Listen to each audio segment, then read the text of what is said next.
그리스 로마 신화에 검이라는 이름을 가진 아라크네 이야기가 나옵니다. 이 아라크네는 배 짜는 솜씨가 남달랐어요. 그래서 사람들이 이 아라크네를 칭찬합니다. 워낙 이 아라크네의 배 짜는 솜씨가 신통해서 이 아라크네는 아테나 여신이 그에게 특별한 그런 재주를 물려주었다라고 사람들이 다, 아라크네를 아는 사람들, 보는 사람들이 다 그렇게 이야기하고 다녔습니다. 그런데 정작 아라크네는 그 말에 발끈합니다. 심기가 불편했던 거예요. 아니, 무슨 여신이 나에게 이런 재능을 줬어? 내가 잘하는 거지?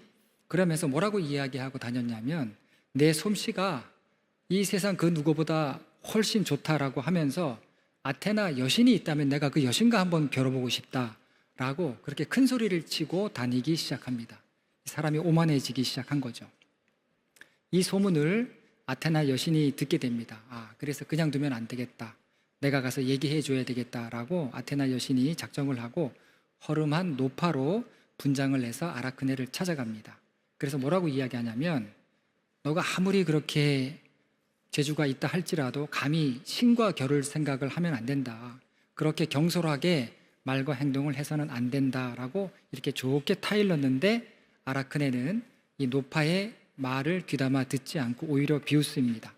그래서 아테나 여신은 더 이상 참을 수가 없어서 그 자리에서 신의 모습을 드러내죠. 그리고 그 자리에서 이 아테나와 아라크네는 나란히 앉아서 배를 짜기 시작하는데, 이 아라크네가 어떤 이 수를 놓는가 봤더니 신들을 조롱하는 수를 놓고 있는 것입니다. 작품은 굉장히 훌륭했어요. 그런데 그 신들을 조롱하는 작품 속에는 불손함과 교만함이 그대로 나타났던 겁니다. 이 아테나 여신은 아라크네의 오만함을 도저히 그대로 용서할 수가 없었습니다. 그래서 그가 만든 배폭을 찢어버립니다. 그제서야 놀라면서 내가 얼마나 교만했는가 하는 것을 깨달은 이 아라크네가 스스로 목숨을 끊게 됩니다. 그러나 이 아테나는 아라크네의 죽음조차 허용하지 않습니다. 죽지 말고 살아서 이 교훈을 영원히 기억하라 라고 하면서 아라크네를 거미로 만들어 버리죠. 그 이름처럼 거미가 된 겁니다. 그래서 아라크네는 거미가 되어서 영원토록 거미줄을 엮고 살아야 했다라고 하는 그런 신화의 이야기입니다. 교만함과 오만함에 대한 벌이었습니다. 우리 속담에 개구리 올챙이적 생각 못한다라고 하는 속담이 있죠. 우쭐대고 교만해지는 인간의 심리를 날카롭게 꼬집은 그런 속담입니다. 조금만 올라가고 조금만 있으면 사람 달라지는 사람들 보게 됩니다. 그래서 미국의 건국 아버지 벤자민 프랑클린은 인간의 성품 가운데 가장 뿌리 깊은 것이 교만이다라고 하는 그런 이야기를 합니다. 성경도 사람을 미워하지 않습니다. 여러분, 사람 너무 미워하지 마세요. 저를 미워하지도 마시고, 여러분 주변에 다른 사람, 이런 사람 없다, 그런 얘기 하지도 마시고요. 최초의 인간부터 교만해져서 하나님과 같이 되려고 했던 인간입니다. 우리 다르지 않아요. 그리고 매일 보는 사람들끼리도 가장 뿌리 깊은 이 문제, 이 성품의 문제에서 우리는 결코 자유롭지 않다라는 겁니다. 제가 부목사로 사역을 할 때 큰 교회니까 이렇게 다른 교회 목회자, 다른 교회 장로님들이 많이 찾아오셨어요. 그래서 그냥 교회 가만히 있는데도 많은 분들을 제가 알게 됐습니다. 안면이 있는 분들이 꽤 있었습니다. 그렇게 알게 된 한 분이 있었는데, 이분이 여기 관악 신림 쪽, 그 다음에 난곡 쪽, 그쪽은 관악 서지방인데 거기에서 개척교회를 하고 계셨던 목사님이 있었습니다. 거기서 개척교회를 하고 있다가 지방의 큰 교회로 담임을 갑자기 가게 되었는데, 제가 나중에 그분을 어떤 목회자 모임에서 만나게 된 거예요. 제가 아는 분이니까 반가운 마음에 인사를 했는데, 그분이 저 앞에서 눈짓 하나 손짓 하나 없이 그냥 저를 무시하고 지나쳐 가는 그런 경험을 했습니다. 제가 많은 생각을 했어요. 내가 잘못 살았나? 잘못 살았으니까 그런 일을 당하지 않겠습니까? 출신 학교가 달랐어요. 그리고 그 모임은 그분이 나온 학교 동문 체육대회 모임이었고, 저는 담임 목사님 모시고 운전해서 거기까지 가서 양복을 입고, 모든 다른 목회자들은 체육복을 입고 있는데 저 혼자 양복을 입고 이렇게 있었습니다. 나이가 저보다 몇 살 많았는데, 그래서 저 딴에는 굉장히 정중하게 인사를 했는데, 제가 지금 막 벅차올라서 이렇게 얘기하는 거 아니죠? 막 지금 끌어올라서 얘기하는 거 아니죠?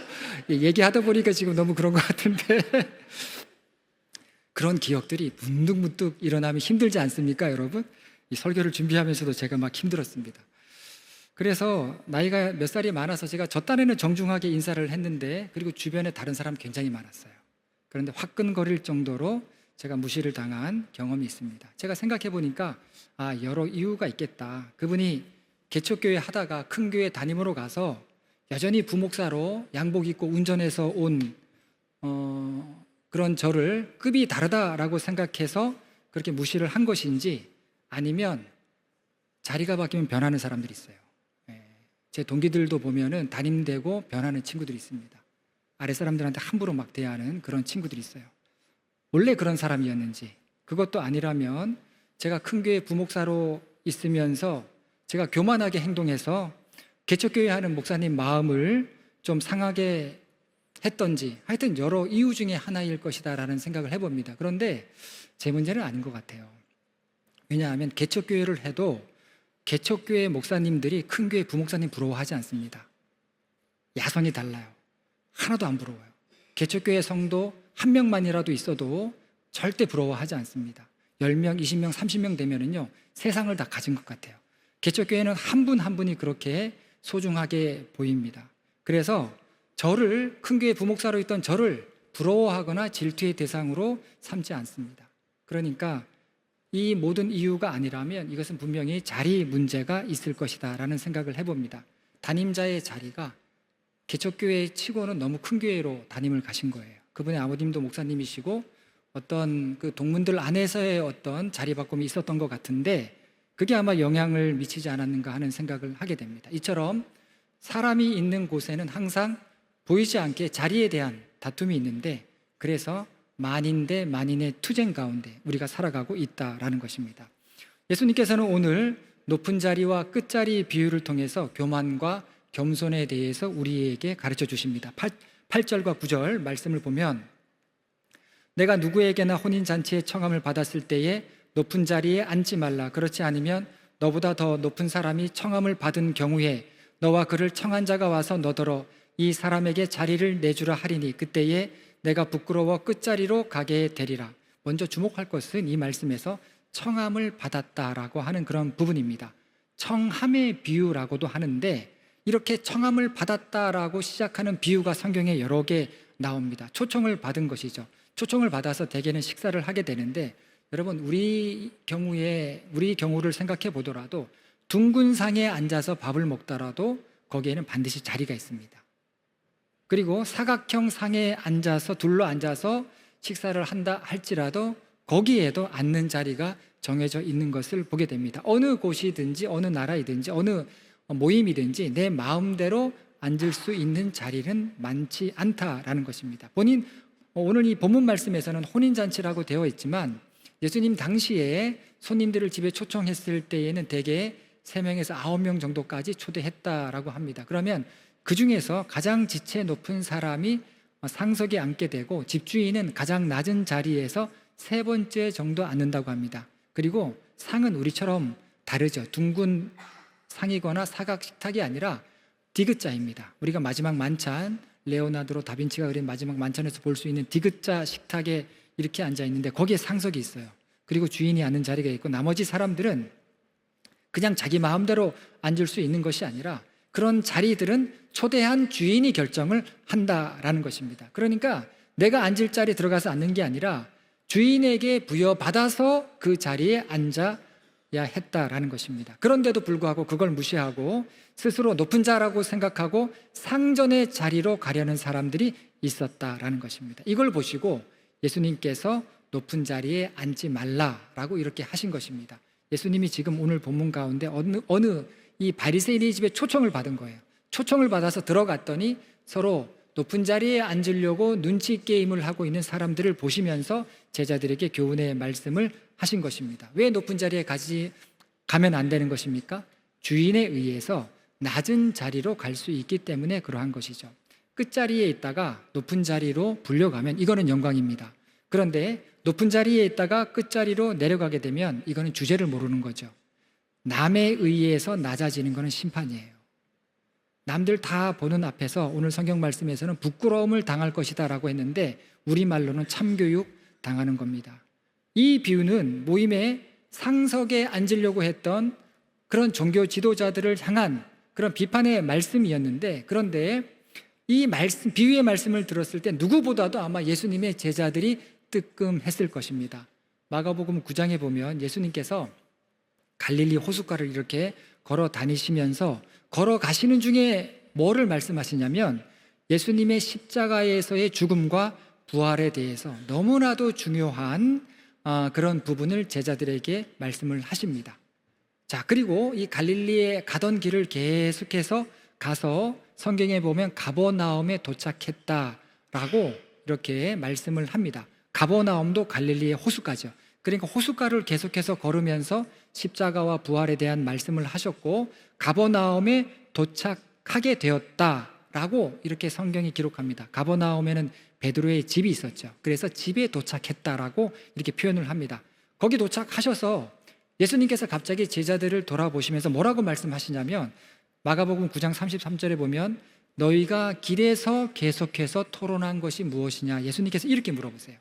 거기까지 오면서 계속해서 서로 불편한 상황들, 예수님께서 앞서가시면서 들을 때 뒤에서는 뭔가 불편한 상황들, 뭔가 이렇게 소곤소곤 되면서 언짢은 이야기들이 계속해서 오갔다라고 하는 것을 느끼신 거예요.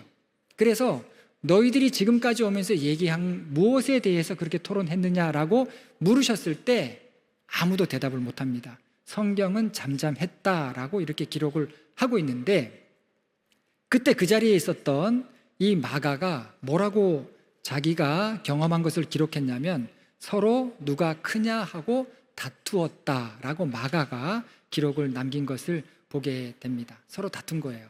예수님께서는 내가 이제 곧 십자가에서 죽을 것이고, 그리고 내가 3일 만에 부활을 할 것이고, 그리고 부활 이후에 너희는 정말 성령의 역사에 의해서 너희는 내가 너희에게 남겨준 사명을 감당해야 될 것이다, 이런 말씀을 하셨는데 제자들은 그 말씀은 귀담아 듣지 않고 서로 누가 크냐 하는 것에 대한 다툼이 있었다. 이것은 그들의 마음속에 무엇이 자리 잡고 있었는가 하는 것을 보여주고 있죠. 여러분, 신앙이 자란다, 신앙이 성숙해진다, 이거는 뭐냐면 내 안에 어떤 질서의 변화가 생기기 시작하는 겁니다. 근데 질서의 변화가 없다면 신앙이 성장하지 않은 거예요. 예배 생활만 했지 성장하지 않은 것이죠. 우선순위가 달라져요. 질서가 달라집니다.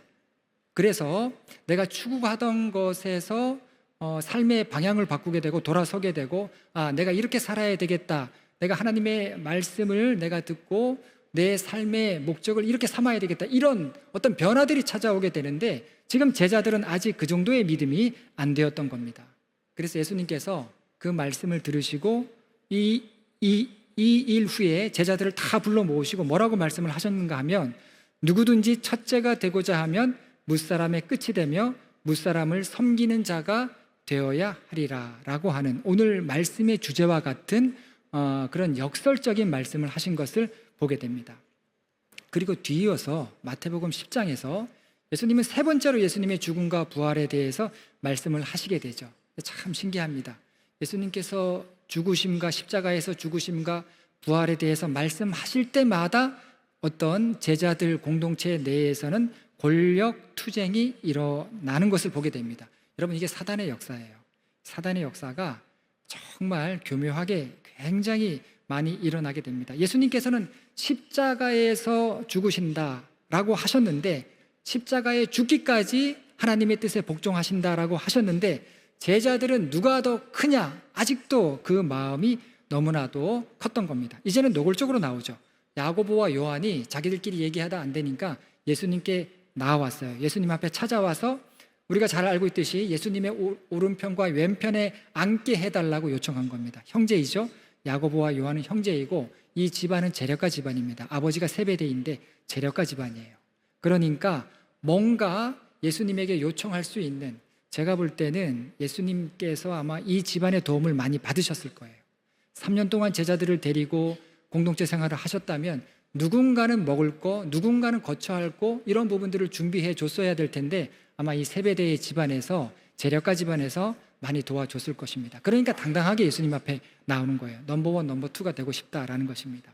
이때는 예수님의 십자가의 죽음이 정말 눈앞에 다가온 그런 시점이었습니다. 같은 사건을 기록한 마태복음에는 이들의 어머니까지 함께 와서 요구했다라고 이렇게 기록을 합니다. 기가 찰 노릇이죠. 이제는 제자들 엄마까지 나서서 그렇게 요구를 하고 있었던 것입니다. 그리고 다른 열제자들은 이런 모습을 보고 몹시 화를 냈다. 성경에 그대로 나옵니다. 몹시 화를 냈다라고 합니다. 왜냐하면 자기들도 예수님의 오른편 왼편이 되고 싶은데 야고보와 요한이 선수를 치는 것을 보고 화가 났던 겁니다. 3년 동안 예수님과 제자 훈련을 해도 그들의 머릿속에 있는 거, 그들의 마음속에 있는 거 이거 하나도 변하지 않았어요. 그래서 여러분, 사람은 사랑의 대상이지 의지할 대상이 아니라고 하는 거 우리는 늘 기억하면서 신앙생활 해야 되는 것입니다. 이들 마음속에는 예수님께서 이제 곧 십자가를 지시는데도 불구하고 몇 차례 계속해서 십자가에 대해서 말씀하셨음에도 불구하고 이들의 마음속에는 서로 누가 크냐 하는 그런 마음이 가득했다라는 겁니다. 그런데 여러분, 하나님의 영광이 어디에 있습니까? 그리고 하나님의 약속이 있는 곳이 어디입니까? 그게 바로 끝자리라는 거예요. 그게 바로 낮은 자리이라는 것입니다. 10절에서 11절 말씀입니다. 청함을 받았을 때에 차라리 끝자리에 앉으라. 그러면 너를 청한 자가 와서 너더러 보시어 올라 앉으라 하리니 그때에야 함께 앉은 모든 사람 앞에서 영광이 있으리라. 무릇 자기를 높이는 자는 낮아지고 자기를 낮추는 자는 높아지리라. 하나님의 영광은 스스로 높이는 그런 자리에 있지 않다라는 것입니다. 인간적으로 오르고 싶은 욕망이 있는 그 자리가 영광스러운 자리가 아니라는 거예요. 여러분, 하나님의 약속도 그렇죠. 하나님의 약속이 있는 곳이 어디입니까? 하나님의 약속은 빈자리 끝자리에 있다라고 하는 것입니다. 그 낮은 자리에 은혜가 있다라고 말씀을 하십니다. 여러분, 영적으로 건강한 사람 누구예요? 일 많이 하는 사람입니까? 그렇지 않아요. 영적으로 건강한 사람도 끝자리에 있는 사람입니다. 일은 열심히 하되 높은 자리에 있으면 그 사람 건강한 사람 아니에요. 열심히 하실 때 내가 어느 자리에 있는가 이거를 돌아보셔야 됩니다. 그리고 앞으로 더욱 강건해질 수 있는 사람은 누구입니까? 그 조건이 어디에 있어요? 얼만큼 더 낮아질 수 있는가? 우리 교회가 건강한 교회가 되는 발돋움할 수 있는 그런 조건이 무엇이겠습니까? 얼마나 낮아질 수 있는가? 우리 모두가 얼마나 더 낮아질 수 있는가 하는 것에 달려있다라는 겁니다. 하나님의 기준은 너무 달라요. 사람의 기준으로 생각하면 하나님의 기준, 우리는 훨씬 더 못 미치는 그런 기준을 갖고 살아가고 있다라고 하는 것을 깨닫게 됩니다. 그래서 여러분, 우리가 교만을 조심해야 됩니다. 교만은 잘못된 자기 확신에서부터 시작합니다. 이 아담과 하와에게 뱀이 뭐라고 이야기했습니까? 정말 하나님이 그렇게 말씀하시더냐? 어떤 의문을 남겼죠? 의문을 갖게 되니까 아담이 가졌던 선한 확신, 하나님께서 주신 약속이 막 흔들려 버립니다. 그러면서 이 거짓 확신이 그에게 자리 잡게 되는데 이게 교만의 뿌리였던 겁니다. 여러분, 교만의 끝은 뭡니까? 교만의 끝은 하나님을 대적해요. 아담이 죽지 않았죠?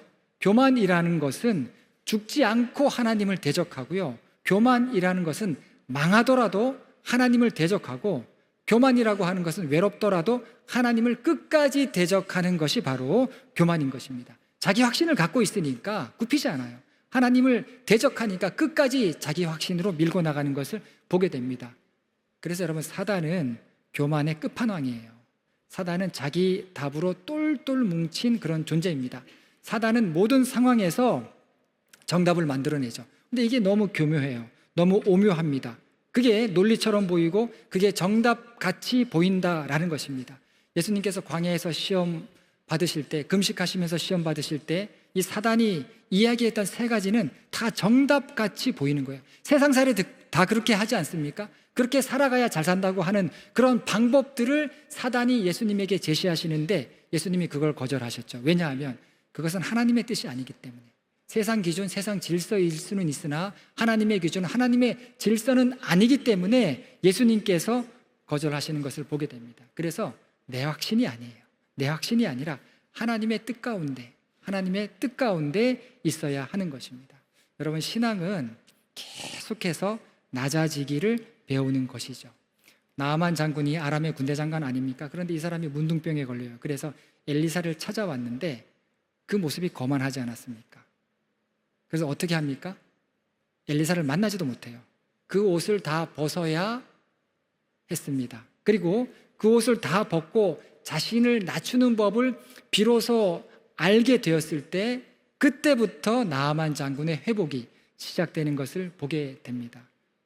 부활하신 주님께서 베드로를 만나 주셨죠. 베드로는 내가 예수님을 끝까지 따라가겠습니다, 예수님을 끝까지 지키겠습니다 하다가 예수님을 부인하고 제일 먼저 도망간 그런 인물 아닙니까? 그런데 그런 베드로를 찾아가셔서 주님의 사랑으로 베드로를 이렇게 세워주시는데, 이렇게 세우시면서 하셨던 말씀이 뭐냐면, 베드로야, 지금까지는 네가 원하는 대로 다 다니고 원하는 곳을 네가 원하는 대로 살아왔지만 이제 이후부터 너는 네가 원하는 대로 갈 수도 없고 원하는 대로 살지도 못할 것이다 라고 하는 말씀을 하십니다. 이 말씀의 의미가 뭡니까? 하나님께서 이제 너를 원하시는 대로 데려갈 거야 라고 하는 그런 의미였죠. 하나님께서 베드로를 낮은 곳으로 인도하시겠다라고 하는 그런 뜻이었습니다. 그래서 나중에 이 베드로가 베드로전서에서 뭐라고 합니까? 베드로전서 5장 6절을 보면 하나님의 능하신 손 아래에서 겸손하라, 때가 되면 너희를 높이시리라. 그 전까지는 자기가 사람들을 막 이렇게 데리고 다니고 자기 말로 사람들을 설득시켜서 자기 뜻대로 뭔가 해보려고 했는데, 이제 하나님의 손에 딱 붙들려서 하나님의 인도하심을 따라 살아보니까 그 삶이 세상적인 기준에서는 뭐가 이렇게 주목받지도 못하고 이렇게 낮아지는 그런 삶이었는데, 때가 되니까 하나님께서 높여주시는 그런 삶이었다라고 하는 것을 자기 고백적으로 하는 것을 보게 됩니다. 그래서 여러분, 하나님께 대한 소망은요, 나 자신을 향한 소망이 끊어질 때 생기게 됩니다. 그때가 언제입니까? 그때가 낮아질 때예요. 그때가 나를 비울 때입니다. 그래서 여러분, 우리는 이 세상에서는 이 경쟁하고 또 내가 누구인지 끊임없이 나의 존재감을 드러내려고 하지 않습니까? 내가 누군지 보여주겠어, 내가 누군데. 제가 지난 며칠 전에도 뭔가 살 게 있어서 서점을 이렇게 잠깐 갔다 오는데 엘리베이터에서 어떤 젊은 여성분이 전화를 하는데 너무 막 큰 소리로 자기가 어떤 일을 억울한 일을 당한 거예요. 억울한 일을 당한 건데 그냥 두고 보지 않겠다, 내가 되갚아 주겠다라고 하면서 막 이런 이야기를 하는 겁니다. 여러분, 그런데 그 사람 어떤 사람이에요? 우리가 성경적으로 보고 하나님 앞에 그 사람 어떤 사람이에요? 그 사람이나 다른 사람이나 죄인이라는 거예요. 내가 누군데, 내가 누군지 보여주기 의미가 없어요. 다 죄인이라는 겁니다. 그래봐야 도토리 키재기하고 있는 거 아니겠습니까? 우리가 다 그런 사람이라는 거예요. 그래서 아까도 말씀드렸듯이 사람은 사랑하되 의지할 대상은 아니다라는 것입니다. 예수님께 나와서 예수님의 오른편과 왼편에 앉게 해달라라고 했던 이 야고보와 요한을 향해서 예수님께서 하신 말씀이 무엇입니까? 너희가 정말 나의 오른편과 왼편에 앉고 싶다면 너희는 내가 질 십자가를 너희도 함께 져야 된다라고 말씀을 하셨죠. 끝자리로 가게 될 거야, 낮아지게 될 거야 라고 주님께서 하신 것입니다. 그 말씀처럼 훗날 야고보는 제자들 중에서 가장 먼저 순교하는 사람이 되었고, 그리고 요한은 예수님의 어머니 마리아를 모시고 가장 오래 살면서 가장 많은 핍박과 박해를 받고 살았죠. 그리고 요한은 우레의 아들이라고 그렇게 하지 않았습니까? 성격이 불같은 사람이었는데 그 불같은 성격의 사람이 서로 사랑하라고 수없이 강조하는 사랑의 사도로서 90이 넘은 인생을 살다가 그렇게 생을 마감하는 것을 보게 됩니다. 계속해서 낮아진 거예요. 그리고 이 요한을 통해서 그렇게 낮아진 곳에 사랑이 있다라고 하는 거, 이 요한을 통해서 우리에게 교훈해 주고 있는 것을 보게 됩니다. 이 한문 가운데 재미있는 글자가 있습니다. 한문으로 이렇게 보면 뭔가 보이는 부분이 있는데, 전복자를 아시죠? 전복자. 간단하죠? 이렇게 여러분 아실 겁니다. 모르시는 분들은 그 전복자가 있는데 그 전복자를 그 위에다가 이렇게 한일자를 위에다가 이렇게 얹어 놓으면 그 한자가 어떤 글자가 됩니까? 아래 하자가 되죠. 아래 하자. 그러니까 자기를 높여서 전복자 위에다 일자를 이렇게 놓으면 그 글자는 아래 하자가 되는데, 자신을 높이면 어떻게 된다는 거예요? 낮아지게 된다라고 하는 그런 뜻이죠. 그리고 반대로 일자를 그 밑에다가, 전복자 밑에다 놓으면 이게 무슨 자가 됩니까? 윗상자가 돼요. 그러면 자기를 낮추면 높아진다라고 하는 그런 의미가 되죠. 한자어로도 굉장히 의미가 있다라고 생각합니다. 성경의 역설적인 진리는 자기를 높이는 자는 낮아지고 자기를 낮추는 자는 하나님께서 높아지게 하신다라고 하는 이 놀라운 영적인 법칙을 우리 마음에 새겨야 할 줄로 믿습니다. 톨스토이의 주인과 하인이라고 하는 그런 소설이 있습니다. 이 제목에서부터 뭐가 느껴지죠? 이 높은 자리가 느껴지고 끝자리가 느껴지고 낮은 자리가 느껴지는 그런 제목입니다. 내용은 러시아의 부유한 한 상인이 하인과 함께 숲속을 헤매이다가 이 주인이 하인을 구하고 죽었다라는 그런 이야기입니다. 그러니까 이 내용 줄거리만 보면 역시 주인이 그리스도의 사랑이 있는 사람이다. 그리고 톨스토이는 모든 사람이 형제라고 믿었던 그런 사람 아닙니까? 역시 톨스토이다운 그런 소설이다라고 생각할 수 있습니다. 더군다나 여기에 주인공으로 나오는 부유한 상인 주인이었던 브레우노프라고 하는 사람은 교회의 장로였어요. 그런데 이 사람이 얼마나 세속적인 사람인가 하는 거 몇 페이지 넘기지 않고서도 단박에 알게 됩니다. 그는 땅을 사러 가는 길이었죠. 그래서 경쟁자들보다 먼저 가서 흥정하려고 하는 욕심에 밤에 출발을 하게 됩니다. 눈보라가 심하게 치는 날이었는데도 사람들이 다 말려요. 지금 가면 죽는다. 지금 가면 숲속에서 길을 잃고 죽을 수 있다. 너무 위험하다. 이렇게 만류하지만 그는 기어이 하인 한 명을 데리고 말 한 필이 끄는 눈썰매를 타고 길을 떠나게 됩니다. 그 춥고 눈보라가 치는 날 밤새도록 달려가야 할 거리를 출발한 거예요. 그리고 그가 데리고 간 하인 니키타라고 하는 하인인데 굉장히 부지런한 하인이었습니다. 그런데 이 하인은 가끔 술을 마시면 주사가 있었어요. 그래서 다른 하인들보다 임금을 절반만 주었던 그런 하인이었습니다. 그 하인을 데리고 간 거예요. 결국 이들은 눈보라가 치는 숲에서 길을 잃게 됩니다. 그래서 브레우노프는 모피, 아주 좋은 모피를 2개나 입어서 괜찮았지만 이 니키타 하인은 얇은 외투 하나만 걸치고 있어서 시간이 지날수록 꽁꽁 얼어붙게 되죠. 짐승도 그만 주저앉게 됩니다. 결국 이 브레우노프는 말을 풀어서 혼자 도망가려고 혼자 살 심산으로 말을 타고 떠나게 됩니다. 그런데 이게 웬일입니까? 한참을 돌고 돌아서 되돌아오면 그 썰매가 있는 자리예요. 이상하다 하고 또 다시 말을 타고 이렇게 또 나가면 한참을 타고 돌아오면 또 그 자리인 겁니다. 결국 마지막에 돌아와서 이 브레우노프는 어떤 결심을 했는지 외투의 앞자락을 그제서야 열니다. 그리고 얼어 죽어가고 있는 하인 위에 엎드려서 그의 몸을 따뜻하게 하려고 애쓰기 시작합니다. 날이 밝았어요. 아침에 사람들이 이 브레우노프를 발견했을 때 이 주인은 이 하인을 꼭 껴안은 채로 죽어 있었습니다. 밑에 있던 하인은 니키타는 동상에 걸리기는 했지만 살아나죠. 여러분, 이 결말에서 톨스토이는 어떤 설명도 하지 않아요. 최후까지 주인 브레우노프는 대체로 그대로였던 사람이죠. 여전히 강박적이었고 아주 이기적이었고 오만한 인간에 가까운, 혼자 살려고 도망하지 않았습니까?